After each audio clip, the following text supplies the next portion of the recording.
చేస్తే ఒప్పు, మీరు చేస్తే తప్పు అన్నట్లుగా మారాయి.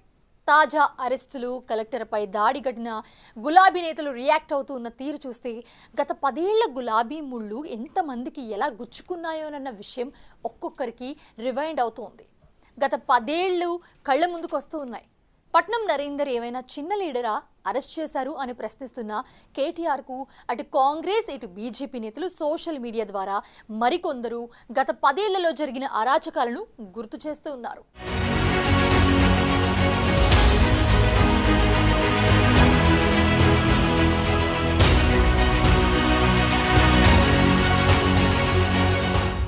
హైదరాబాద్ ఫార్మాసిటీకి సంబంధించి ఇప్పుడే గౌరవ సభ్యులు పట్నం మహేందర్ రెడ్డి గారు చెప్పినట్టు అక్కడ ఇంకా కొంత భూసేకరణ మిగిలింది అధ్యక్ష. దాదాపు 9,000 ఎకరాల దాకా అయింది. ఇంకా మిగతా కార్యక్రమం దాదాపు 8,000 పైచిలకు ఎకరాలు అయింది అధ్యక్ష.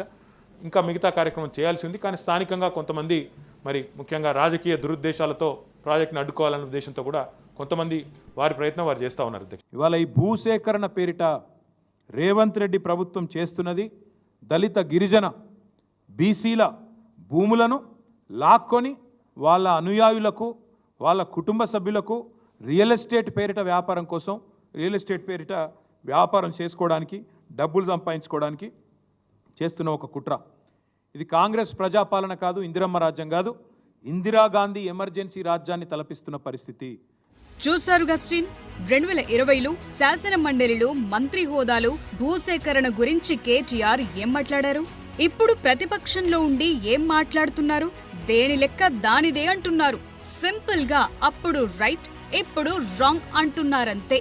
నాడు ఫార్మాసిటీ భూసేకరణ గురించి అడిగితే ప్రతిపక్ష నేతలు రాజకీయం చేస్తూ అడ్డుపడుతున్నారని, అభివృద్ధి ఇష్టం లేదంటూ మాట్లాడారు. సీన్ కట్ చేస్తే ఇప్పుడు కొడంగల్ ఏరియాలో ఇదే ఫార్మా ఇండస్ట్రియల్ కారిడార్ గురించి భూసేకరణ చేస్తే దళిత గిరిజన బీసీల భూములు లాక్కుని సీఎం అనుయాయుల కోసం రియల్ ఎస్టేట్ వ్యాపారం కోసం డబ్బులు సంపాదించుకునేందుకు చేస్తోన్న కుట్రగా చెప్తున్నారు.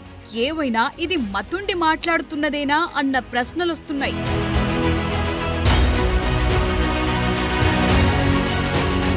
ఇదే భూసేకరణ, ఇదే ఫార్మా రంగం గురించి కేటీఆర్ తాజాగా ఏం మాట్లాడుతున్నారో చూద్దాం. ఫార్మాస్యూటికల్ ఇండస్ట్రీ గురించి గొప్పలు చెప్పుకున్నారు. కోవిడ్ టైంలో పారాసిటమాల్ కు ప్రపంచ వ్యాప్తంగా డిమాండ్ ఏర్పడిందని, అప్పుడు హైదరాబాదే ఆదుకుందని గుర్తు చేశారు. ఆఖరుకు నాడు అమెరికా అధ్యక్షుడిగా ఉన్న ట్రంప్ కూడా పీఎంకు ఫోన్ చేస్తే మన హైదరాబాద్ ఇండస్ట్రీనే కన్సల్ట్ అయ్యారన్నారు. మరి ఇంత గొప్పగా చెప్పుకున్న ఈ ఫార్మాను ఇప్పుడు మరింత అభివృద్ధి చేస్తామని ఈ ప్రభుత్వం అంటుంటే మాత్రం పొల్యూషన్ అని, భూములు ఎలా లాక్కుంటారంటూ రెచ్చగొట్టే రాజకీయం చేయటం తగునా అన్న ప్రశ్నలొస్తున్నాయి. కోవిడ్ సమయంలో పారాసిటమాల్కి ఎంత గిరాకుండేనో నాకంటే బాగా మీకే తెలుసు. ప్రపంచవ్యాప్తంగా పారాసిటమాల్కి షార్టేజ్ ఏర్పడింది. మనం డోలో రూపంలో తీసుకుంటాం, క్రోసిన్, డోలో. వాటికి సంబంధించి ఆనాడు అప్పటి అధ్యక్షుడు, అమెరికా అధ్యక్షుడు డొనాల్డ్ ట్రంప్ మన ప్రధానమంత్రి గారికి ఫోన్ చేసి, మీ భారతదేశంలో ఫార్మాస్యూటికల్స్ చాలా విస్తారంగా పనిచేస్తూ ఉన్నాయి, మాకు ఈ పారాసిటమాల్ కావాలి అంటే డొనాల్డ్ ట్రంప్ గారు కూడా, ఆనాడు నేను మంత్రిగా ఉన్నా కాబట్టి తెలుసు, ప్రభుత్వంలో మేము ఉన్నాం కాబట్టి తెలుసు, ఆనాడు అప్పటి మన ముఖ్యమంత్రి కేసీఆర్ గారికి ఫోన్ చేసి వాళ్ళ అధికారులు మన అధికారులు సయోధ్యతో అండర్స్టాండింగ్తో ప్రపంచవ్యాప్తంగా ఉన్న పరిస్థితులను దృష్టిలో పెట్టుకొని పారాసిటమాల్ ఉత్పత్తిని కూడా పెంచాలి అని చెప్పి అప్పటి ఫార్మాస్యూటికల్ కంపెనీని పిలిచి మేము ఆనాడు ఒక ఆలోచనతోని వాళ్ళని కాన్ఫిడెన్స్లో తీసుకొని ఆ రంగాన్ని ముందుకు పోయినాం. బీఆర్ఎస్ హయాంలో భూసేకరణ జరిగిన తీరు గురించి ఎంత తక్కువ మాట్లాడుకుంటే అంత మంచిదన్న టాకుంది. ఎందుకంటే కాళేశ్వరం అంటూ ఊదరగొట్టి మల్లన్న సాగర్, రంగనాయక సాగర్ సహా కాల్వలు, ఇతరాలన్నీ చెప్పి రైతుల దగ్గర నుంచి వేలాది ఎకరాలు సేకరించి భూసేకరణ చట్టం ప్రకారం సరైన పరిహారం ఇవ్వకుండా ముప్పు తిప్పలు పెట్టి 3 చెరువుల నీళ్లు తాగించిన సంగతిని కేటీఆర్ మర్చిపోయినా మల్లన్న సాగర్ భూ నిర్వాసితులు మాత్రం మర్చిపోవటం లేదు. 5 ఎకరాల భూమి పోయింది. యువతలకి రాగానే మీకు భూములు ఇస్తా, ఇండ్లు ఇస్తా, తాగులు ఇస్తా అని చెప్పిండు. చెప్పి ఇరువారికి ఏది ఇచ్చేయడానికి ఇయ్యలే, ఏది లేదు. అడదానికి కానీ వచ్చి లాఠీ చార్జ్ చేసుకుంటా యువతలేసి ఇడికొచ్చి కూడా 10 ఏళ్ళు గెలిచినామని ఒక్కనాడు కూడా ఊళ్ళోకి రాలే. ఇప్పటి వరకు కూడా తిరుగుతా ఉన్నాం. అంటే మాకు ఏమేమి ఉపాధి కలిగేటట్టు చేస్తున్నాడు, ఏమి చేయలేదు. 10 ఏళ్ల పొద్దు మాకు ఏడిపించి లాఠీ చార్జీలు చేసి మాకు మల్లన్న సాగర్ నుంచి మీరు కడ దాటి 14 ఊర్లకు ఏది కావాలంటే అది ఇప్పిస్తా, ఎక్కడ భూములు కొన్నా నేను పట్టా చేసి ఇస్తున్నాడు. ఎక్కడ మీరు ఏది చేసినా నేను కంపెనీలు పెద్ద పెద్ద కంపెనీలు కట్టి మంచిగా ఇంటికి ఒక ఉద్యోగం ఇప్పిస్తున్నాడు, అది లేదు. మీరు వెళ్ళగానే నేను ఏమేమి ఉన్నాయో అవి అన్నీ ఇస్తాను మీకు అని ఆయనతో లాఠీ చార్జి పోలీసు వాళ్ళని తలిగించి ఆయనతో మామూలుగా ఇలగొట్టిండు. మల్లన్న సాగర్ రిజర్వాయర్ నిర్మాణం కోసం సిద్దిపేట జిల్లా తొగుట, కొండపాక మండలాల్లోని 8 గ్రామ పంచాయతీలు, 8 చిన్న గ్రామాల పరిధిలోని 17,000 ఎకరాల వ్యవసాయ భూములను నాటి కేసీఆర్ సర్కార్ సేకరించింది. తొగుట మండలంలోని ఏటిగడ్డ, కిష్టాపూర్, వేములఘాట్, లక్ష్మపూర్, పల్లిపహాడ్, రాంపూర్, బ్రాహ్మణ బంజేరుపల్లి, కొండపాక మండలంలోని సింగారం, ఎర్రవల్లి గ్రామాలు రిజర్వాయర్ నిర్మాణంతో ముంపునకు గురయ్యాయి. మొత్తంగా 6,000 దాకా కుటుంబాలు ఎఫెక్ట్ అయ్యాయి. 2013 భూసేకరణ చట్టం ప్రకారం ప్రాజెక్టుల కోసం సేకరించిన ప్రతి ఎకరానికి మార్కెట్ రేట్ కంటే 4 రెట్లు ఎక్కువ పరిహారం చెల్లించాలి. 5 ఎకరాలు అంతకంటే తక్కువ భూములున్న చిన్న రైతు కుటుంబాలకు జీవనోపాధి కోసం కనీసం ఎకరా భూమి, ఎస్సీ ఎస్టీలైతే భూమికి బదులు భూమివ్వాలి. జీవనోపాధి కోల్పోయే రైతులు, వ్యవసాయ కూలీలు, వృత్తిదారులు, చిన్న వ్యాపారుల కుటుంబాల్లోని కనీసం ఒకరికి వివిధ రంగాల్లో వృత్తి శిక్షణ ఇచ్చి ఉపాధి చూపించాలి. లేదంటే ప్రభుత్వం ఆ కుటుంబానికి నెలకు 2,000 రూపాయల చొప్పున 20 ఏళ్ల పాటు సహాయం అందించాలని 2013 భూసేకరణ చట్టం చెప్తోంది. కానీ నాటి కేసీఆర్ ప్రభుత్వం ఈ చట్టాన్ని పూర్తిగా తుంగలో తొక్కి నిర్వాసితులను R&R కాలనీలకు తరలించి చేతులు దులుపుకుంది. వారి గోస అంతా ఇంతా కాదు.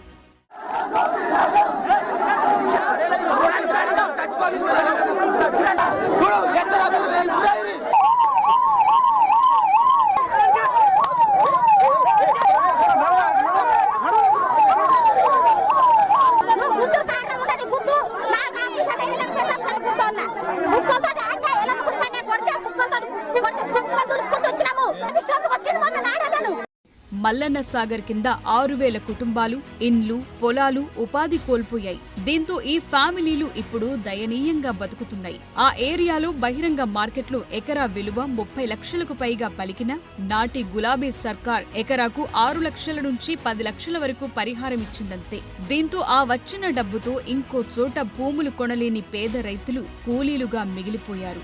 మల్లన్న సాగర్ ను నింపేందుకు ఉన్న ఫలంగా తరలించిన నాటి సర్కార్ వాటికి ఎలాంటి ఉపాధి అవకాశాలు చూపలేదు. దీంతో వాళ్లు కుటుంబ పోషణ కోసం కూలీలుగా మారారు.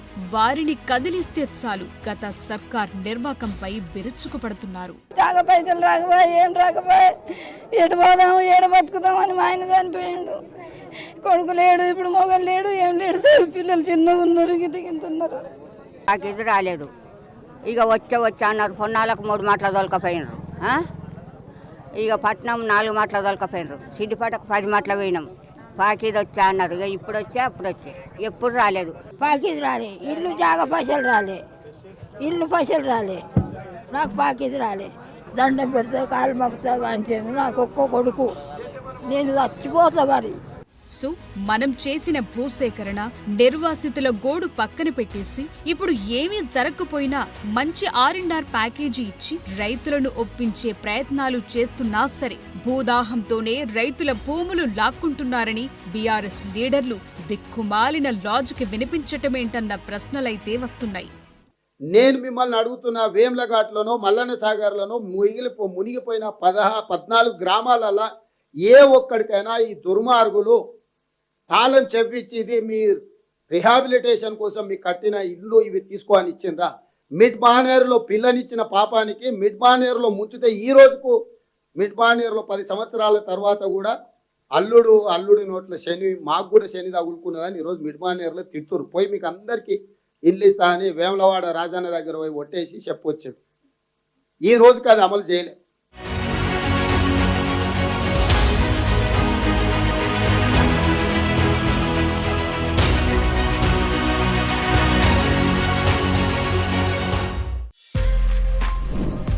For more videos like this, subscribe Big TV channel.